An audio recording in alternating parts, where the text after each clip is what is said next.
यदि एक पिता की, एक परमपिता परमात्मा की, एक ईश्वर की, एक नियंता की, ये इतनी सारे नामों की परिभाषा है, तो ये जो संसार में भगवान शिव है, क्या ये परमात्मा नहीं है?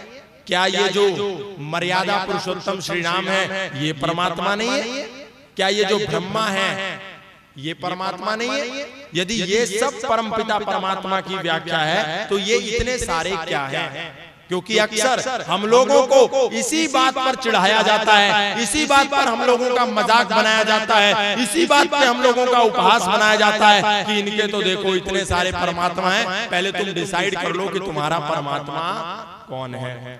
तो देखिए 3 चीजें हैं। एक परम पिता परमात्मा का नाम है राम। यो रमन्ते योगिनः यस्मिन् सरामा। योगी जन जिनमें आंख बंद करके ध्यान अवस्था में बैठ करके रमते हैं, एक वो राम परम पिता परमात्मा है।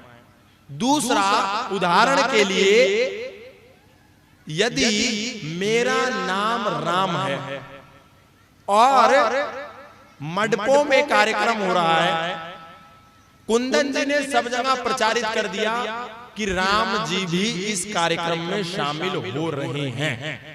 ध्यान से सुनिएगा।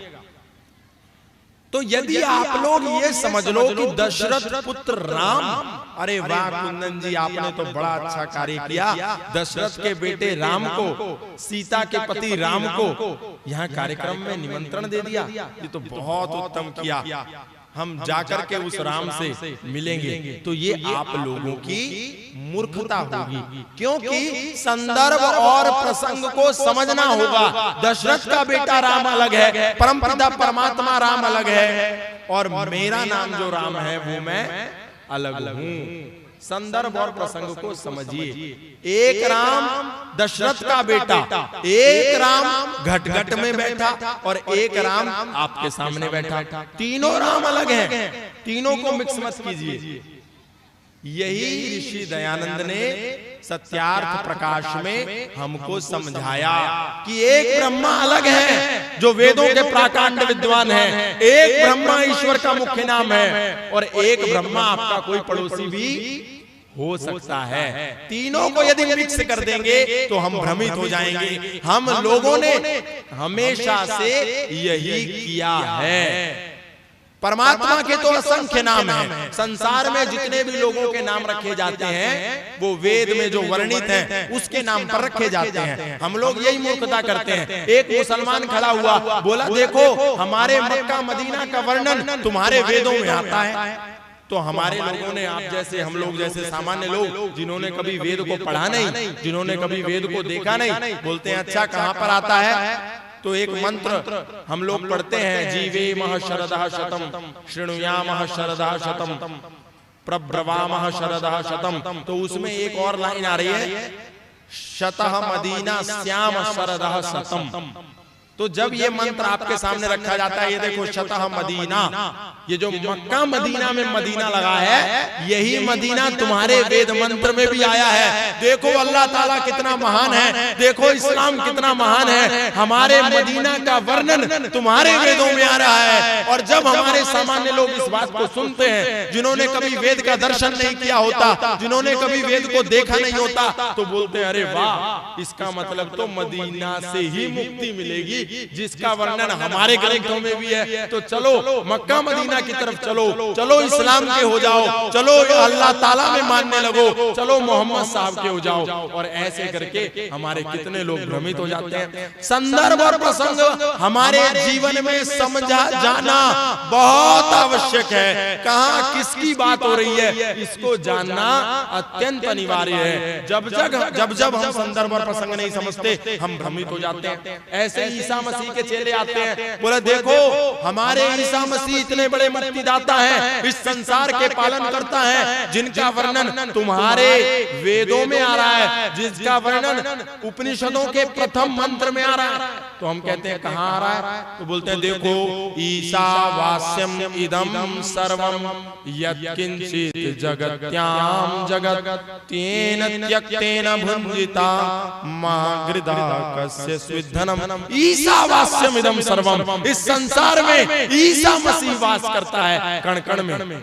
अब हमने तो कभी वेद को पढ़ा नहीं, हमने तो कभी वेद को देखा नहीं, हमने तो कभी ईशोपनिषद उठाया नहीं, तो हम भ्रमित हो जाते हैं, हम मूर्ख बन जाते हैं, हम बरगला दिए जाते हैं, हमें बेवकूफ बना दिया जाता है और हम ईसा मसीह के पीछे को चल देते हैं। ईसा को भी अपने मंदिरों में ला करके रख देते हैं। जहां पर हमने महावीर हनुमान की मूर्ति को रखा होता है, जहां पर हमने मर्यादा पुरुषोत्तम श्री राम की मूर्ति को रखा होता है, जहां पर हमने योगेश्वर भगवान श्री कृष्ण की मूर्ति को रखा होता है, वहीं पर ला करके ईसा मसीह की मूर्ति टेक देते हैं और जय ईसा मसीह, जय ईसा मसीह गीत रोज गुनगुनाते हैं, इसी मूर्खता के कारण। इसीलिए संदर्भ और प्रसंग को समझिए, कहां किसका ग्रहण होना है। एक उदाहरण ऋषि दयानंद देते हैं सत्यार्थ प्रकाश के प्रथम ही समुल्लास में। वो कहते हैं, एक वाक्य है संस्कृत का, हे भृत त्वम सैंधव मानया, हे मेरे दास जाओ जाकर के सैंधव ले आओ। ध्यान से सुनिए, हे मेरे दास जाकर के सैंधव ले आओ। सैंधव के दो अर्थ होते हैं, कितने? दो। एक होता है नमक और एक होता है घोड़ा। तो कोई राजा भोजन कर रहा था और उसने एक दास को बुलाया और बोला, हे भृत तुम सैंधव मानया। दास गया और जाकर के घोड़ा ले आया। राजा भोजन कर रहा है और दास जो है घोड़ा ले आया। तो कितनी बड़ी मूर्खता। इस समय उस दास को अपना बुद्धि लगानी थी, उस दास को अपने विवेक का प्रयोग करना था, उस दास को अपने मस्तिष्क का, अपनी मेधा का प्रयोग करना था कि राजा भी भोजन करने बैठे हैं और ये सैंधव मंगा रहे हैं, तो प्रसंग और संदर्भ के अनुसार यहाँ घोड़ा नहीं नमक लाया जाएगा। और ठीक इसी प्रकार राजा यदि युद्ध भूमि में जा रहा हो, राजा यदि कहीं भ्रमण पे जा रहा हो और तब दास को बोल दे, हे भृत्य तुम सैंधव मानया, और दास उठा करके नमक ले आए, तो कितना बड़ा मूर्खता होगी। यही मूर्खता हम 5000 वर्षों से कर रहे हैं। संदर्भ और प्रसंग को समझते नहीं, विषय वस्तु को जानते नहीं और भ्रमित हो जाते हैं। ऋषि दयानंद ने मूर्ति पूजा का विरोध किया, मूर्तियों का पूजा करने का निषेध किया। हमने संदर्भ और प्रसंग को नहीं समझा। हमने कहा, अरे ये ऋषि दयानंद तो घोर पापी है, ये आर्य समाज तो घोर नास्तिकतावादी है, क्योंकि ये तो मूर्ति पूजा का विरोध करते हैं। लेकिन हम उसकी तह में नहीं गए, हम उसकी जड़ में नहीं गए। ऋषि दयानंद ने कहा कि मूर्ति जो इंसानों द्वारा बनाई गई है उसकी पूजा का मैं विरोध करता हूं, लेकिन जो मूर्तियां परमपिता परमात्मा के द्वारा बनाई गई हैं, हमको उसकी ही पूजा करनी चाहिए, हमको परमपिता परमात्मा की पूजा करनी चाहिए। लेकिन हमने संदर्भ और प्रसंग को नहीं समझा और धुआंधार ऋषि दयानंद का विरोध किया। उसी मूर्ति पूजा का गुरु नानक देव ने विरोध किया, लेकिन हमने कभी भी गुरु नानक देव का खंडन नहीं किया। उसी मूर्ति पूजा का कबीर साहब ने विरोध किया, हमने कबीर साहब का विरोध नहीं किया। उसी मूर्ति पूजा का दादू ने विरोध किया, हमने दादू का विरोध नहीं किया। उसी मूर्ति पूजा का स्वामी विवेकानंद ने विरोध किया, हमने स्वामी विवेकानंद का विरोध नहीं किया। लेकिन हम सनातन धर्मियों ने डंके की चोट पर प्रतिदिन बार बार ऋषि दयानंद का ये कहकर के विरोध किया कि दयानंद नास्तिक है, दयानंद मूर्ति पूजा का विरोधी है। क्यों? क्योंकि दयानंद ने मूर्ति पूजा का विरोध करने के साथ साथ इस्लाम का भी खंडन किया। दयानंद ने मूर्ति पूजा का विरोध करने के साथ साथ भारत को आजाद भी कराया, क्योंकि दयानंद ने मूर्ति पूजा का विरोध करने के साथ साथ मिशनरी ईसाइयों का भी विरोध किया।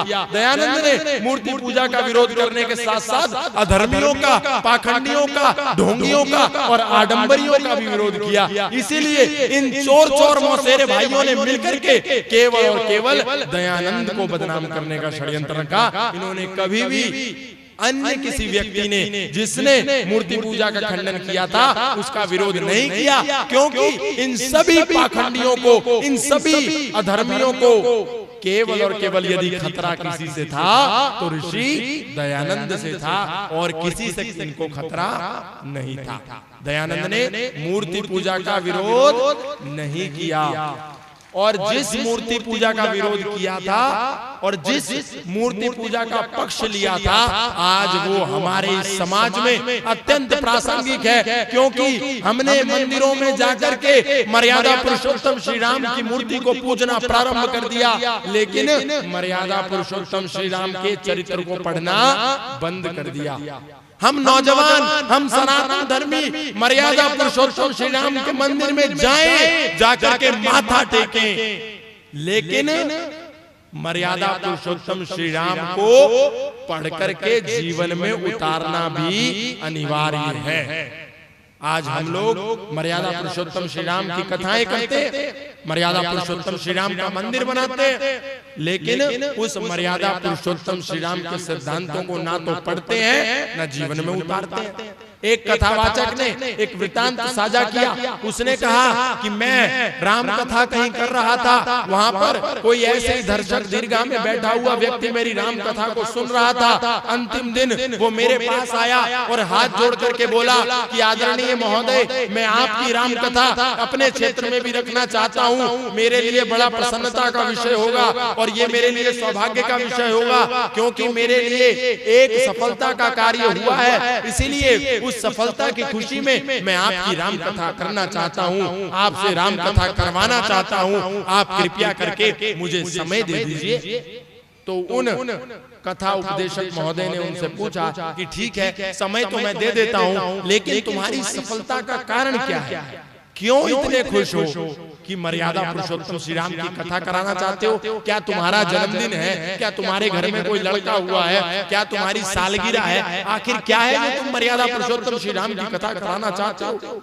तो उस व्यक्ति ने जो बात कही उसको जान करके आप हैरान होंगे। उसने कहा कि मेरा कई वर्षों तक एक बड़ी प्रॉपर्टी को लेकर के अपने भाई से विवाद चल रहा था, अदालत में मुकदमा चल रहा था, वो मुकदमा में जीत गया हूँ, सारी प्रॉपर्टी मुझे मिल गई है, इसीलिए इसी खुशी में मैं राम कथा कराना चाहता हूँ। आप सोच करके देखिए, हमने राम के चित्र को पूजा लेकिन चरित्र को छोड़ दिया, इसीलिए आज घर घर में भाई भाई की नहीं बनती, आज घर घर में एक पुत्र अपने पिता का सम्मान नहीं करता और उसको बुढ़ापे के काल में वृद्धाश्रम में भेज देता है। आज घर घर में बेटा अपने पिता का सम्मान नहीं करता, पत्नी अपने पति का सम्मान नहीं करती, पति अपने पत्नी का सम्मान नहीं करता। क्यों? हम रोज तो मर्यादा पुरुषोत्तम श्री राम के आगे आरती कर रहे हैं, लेकिन फिर भी हमारे जीवन में भाई भाई का प्रेम नहीं है। अरे राम को यदि हम पढ़ते मर्यादा पुरुषोत्तम श्री राम के आगे माथा टेकने के साथ साथ, तो हम ये जान पाते कि मर्यादा पुरुषोत्तम श्री राम अपने जीवन में एक श्रेष्ठ पुत्र हैं, एक श्रेष्ठ भ्राता हैं, एक श्रेष्ठ पिता हैं, एक श्रेष्ठ पति हैं, एक श्रेष्ठ राजा हैं। लेकिन हमने क्योंकि नहीं पढ़ा और ऋषि दयानंद की उस गंभीरता को, उस बात को नहीं समझा, उसको महत्व नहीं दिया, इसलिए हम भ्रमित हो गए। ऋषि दयानंद ने इसीलिए कहा था कि इंसानों के द्वारा बनाई गई मूर्तियों में मत उलझो, परम पिता परमात्मा ने जो मूर्तियां बना करके भेजी हैं उन मूर्तियों का सम्मान करो, पर हमने नहीं किया। आज यदि दरवाजे पर गाय आ जाती है तो हम डंडा मार करके भगाते हैं, लेकिन उसी योगेश्वर श्री कृष्ण के साथ जो मंदिर में पत्थर की गाय खड़ी है उसकी जाकर के आरती उतारते हैं। यदि हमारे दरवाजे पर बैल आ जाता है तो हम उस बैल को डंडा मारते हैं, लेकिन वही भगवान शंकर के मंदिर में जो बैल खड़ा है उसके कान में जाकर के बोलते हैं और अपनी मन्नतें मांगते हैं और ये आशा करते हैं कि ये मन्नतें पूरी भी हो जाएगी। इसलिए ये जो सम्मेलन है इसका उद्देश्य यही है कि केवल आकर के ताली बजा करके कथा की भांति सुन करके हमको नहीं जाना है। जो ऋषि दयानंद का उपदेश था, जो उनका कार्य था, उसको जानिए और अपने पूर्वजों को श्रद्धांजलि अर्पित कीजिए। उन्होंने जो बलिदान दिया था, उन्होंने जो इस धरती के लिए त्याग किया था, उसकी विवेचना कीजिए। ऋषि दयानंद ना तो राम के विरोधी थे, ना कृष्ण के विरोधी थे, ना हनुमान के विरोधी थे, ना भगवान शिव के विरोधी थे, ना ईश्वर के विरोधी थे, ना आर्य समाज इसका विरोध करता है। आर्य समाज ईश्वर को मानता भी है, ईश्वर को जानता भी है, ईश्वर की उपासना भी करता है, ईश्वर की पूजा भी करता है। मातृदेव, पितृदेव, आचार्य देव, ऋषि देव, गुरुदेव सबकी सेवा और शुश्रूषा की बात करता है, और विशेष रूप से माता पिता के सत्कार की भी बात करता है। इसलिए जिन भी लोगों के मन में आर्य समाज को लेकर के संशय हो, वो आज अपने संशय को मिटाइए, सत्यार्थ प्रकाश घर में मंगाइए, उसका स्वाध्याय कीजिए और जानिए कि ऋषि दयानंद ने सत्य सत्य अर्थ का प्रकाश करके हमको प्रदान